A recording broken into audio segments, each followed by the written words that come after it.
Jadi sufi-sufi itu ada yang ketat, ada yang sedang, ada yang santai. Tasahul, ada yang tawassut.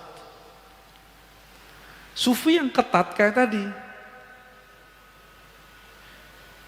Ada orang sombong karena dia punya rumah, disuruh jual rumahnya, sedekahin duitnya.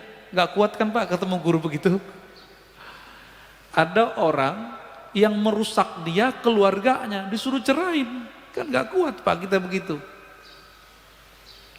Gak kuat, itu thariqat tasawuf lama yang ketat. Ada orang hobi makan minum, dikurangi makannya, dikurangi minumnya. Proteslah banyak ustadz di Sumatera. Karena di Sumatera itu kalau suluk tarikan Naqsyabandiyah gak makan daging Pak.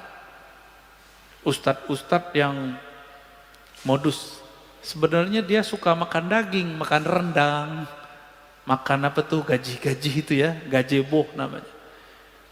Itu suluk apa-apaan, kok mengharamkan daging? Kok kita nggak boleh makan daging? Oh, nafsunya lagi ngomong, nafsunya demo. Orang suluk nggak ada urusannya sama nafsu dia.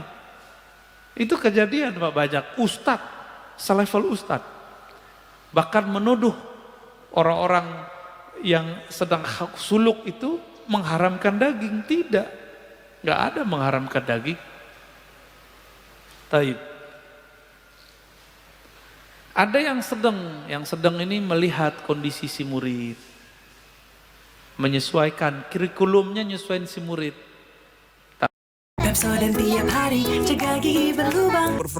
Batinnya tetap harus kuat. Kalau tasahul santai. Tasawuf underground kan sekarang ada ya. Ada tuh ustadznya juga muda juga tuh. Beliau berdakwah di kalangan anak jalanan yang gak kepikiran sama kita dia buat. Sebenarnya jemaah tabligh itu bagian dari tasawuf menurut saya ya. Cuma mungkin tasawufnya sudah ala Syekh Zakaria Al-Kandahlawi, campuran antara tarekat, ahli hadis sama tradisi India ya. Itu tasawuf juga. Lalu beliau kasih rumus Ibnu Ajibah, tasawuf itu awaluhu ilmun, awalnya ilmu, tengahnya amal, akhirnya mauhibah. Pemberian hadiah dari Allah Subhanahu wa ta'ala. Jadi berilmu dulu, lalu beramal, baru dapat laduni dari Allah. Jangan langsung laduni. Ya. Tapi ilmu kan beragam. Ada ilmu tentang riyadhah, latihan, mujahadah. Ada ilmu yang lebih tinggi, ilmu ma'rifat, ma'rifatullah. Ini ilmu juga. Nanti amalnya juga mirip-mirip, tapi hasilnya beda. Ilmu ma'rifat membuat seorang murid menjadi wali Allah. Sedangkan ilmu riyadhah paling tinggi menjadi mursyid. Mursyid itu ada yang wali, ada yang tidak wali. Ya, mirip-mirip kayak psikolog, cuma agamis. Kalau mursyid itu mirip sama psikolog, bisa menerapi kolbu. Kalau wali belum tentu. Wali ini ada yang bersembunyi dengan penampilannya yang biasa-biasa aja. Dan saya sudah sering mengatakan walinya sufi itu soleh-soleh Pak, pakai serban, mungkin pakai kopiah, penampilannya soleh lah. Itu wali sufi. Ada wali namanya wali majzub, kayak Wan Sekhan. Jadi Wan Sekhan itu bukan sufi, jangan disebut beliau sufi, enggak, dia enggak sufi. Maka tidak ada tarekat sufi yang membuat orang seperti Wan Sekhan. Itu namanya wali majzub. Wali yang kolbunya, ruhnya ditarik oleh Allah Subhanahu wa ta'ala dari cinta dunia menjadi hanya cinta kepada Allah. Maka orang cinta kan kasmaran. Orang kasmaran ya seperti orang gila, tapi bukan gila. Yang faham gak akan nyebut lebih gila. Dan harus diluruskan, Wan Sekhan bukan sufi. Bukan wali sufi, tapi dia wali majzub. Jadi kalau ada orang menuduh, ini wali sufi ini gila, dia nggak ngerti sufi itu apa. Wali sufi itu kayak Abah Anom, Tajul Arifin ya. Kayak Abah Sekumpul, kayak Mbah Asrori dan ayahnya Mbah Ishak. Mbah siapa lagi nih? Mbah Ahmad Sukanta di Banten. Nah, itu wali sufi namanya. Ketombe basah balik-balik lagi. Syekh Nawawi Al-Bantani, itu wali sufi, rapih, enggak abrakan. Kalau wali majzub, ya abrakan Pak, dan itu bukan sufi, tidak bisa ngangkat murid, cuma bisa ada orang khidmah kepada dia, dia dapat berkah, tapi itu bukan kurikulum tasawuf. Buka kitab ini enggak ketemu namanya wali majzub, bisa dijadiin guru, enggak ada. Jadi seperti Wan Sekhon itu tidaklah dapat bisa dijadikan mursyid. Beliau asik dengan mahabbahnya, nggak bisa. Gimana orang mau berguru kepadanya? Jadi itu bukan wali apa sufi, tapi wali apa? Wali majzub. Terus yang ketiga ada wali yang menyembunyikan ma'rifatullah dalam dirinya dengan cara melakukan menzahirkan hal-hal yang membuat orang mencelaknya, disebut wali malamatiyah. Ini tersebut dalam kitab Imam Ahlus Sunnah Al-Imam Suhrawardi, kitabnya Awariful Ma'arif, murid dari Syekh Abdul Qadir Al-Jilani yang disepakati ketasawufannya, kesufiannya. Malamatiyah ini kalau dia ketemu dengan orang yang satu channel dengannya, baru dia tunjukkan baju kewaliannya. Tapi kalau di depan orang-orang biasa kayak kita-kita ini, dia tunjukin yang aneh-aneh Pak, yang kira-kira kita nggak akan mengira kalau dia menyimpan ma'rifatullah di kolbunya. Masa si wali begini gitu, masa si wali pakai celana pendek misalnya gitu Pak. Itulah kalam Ibnu Athaillah Sakandari dalam kitab Ibnu Athaillah, subhana man satara sirral khususiyah bizuhuri al-basyariyah. Sungguh hebat Allah, Allah sembunyikan agen-agen ma'rifatnya dalam rupa sisi manusiawi.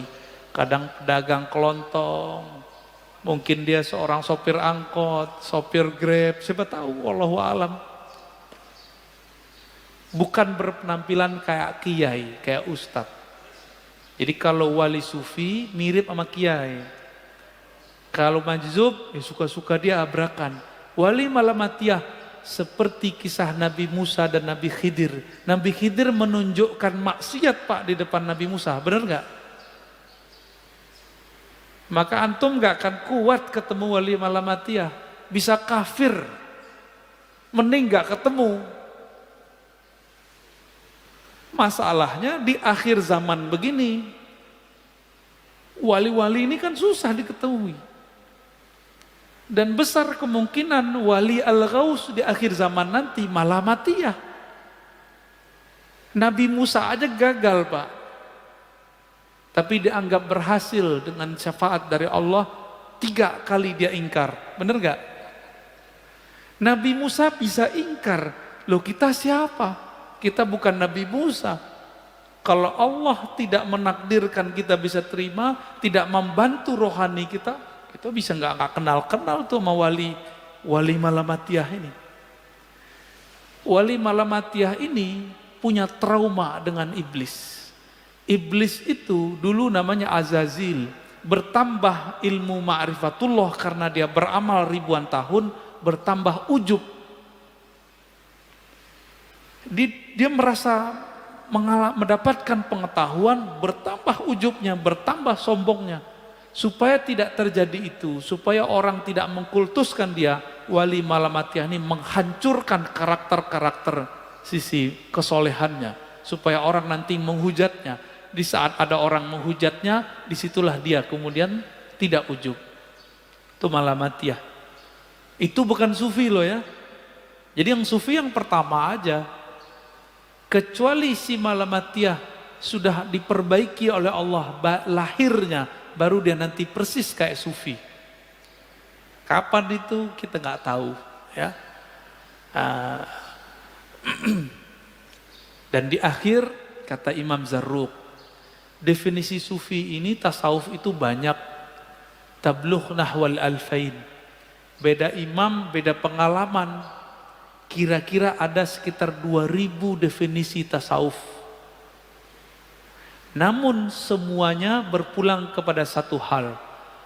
As-sidqut tawajjuh ilallah. Kesungguhan,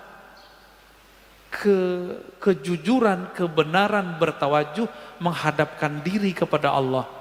Jadi itulah awal dari doa iftitah, wajjahtu wajahiyah. Itulah tasawuf. Supaya mencapai wajjahtu bisa jutaan cara. Itulah namanya tarekat sufi. Jadi tarekat sufi itu bagaimana koneksi si hamba saat mengatakan wajjahtu wajahiyah. Tadi waktu baca doa iftitah nyambung nggak kepada Allah? Enggak kan? Karena belum punya torikotnya. Ya, belum punya sidqut tawajuh. Lisannya ngomong, kolbunya nggak ngikut. Yang disebut sidik, lisan mengatakan wajah tuh, kolbunya langsung berkiblat kepada Allah Subhanahu wa ta'ala. Berdasarkan itu, kata beliau, apapun kata orang tentang kezindikan tasawuf itu bersumber dari kebodohan mengenai hakikat tasawuf. Ya, jadi tolong sama-sama kita luruskan pemahaman ini. Ya, kira-kira itu.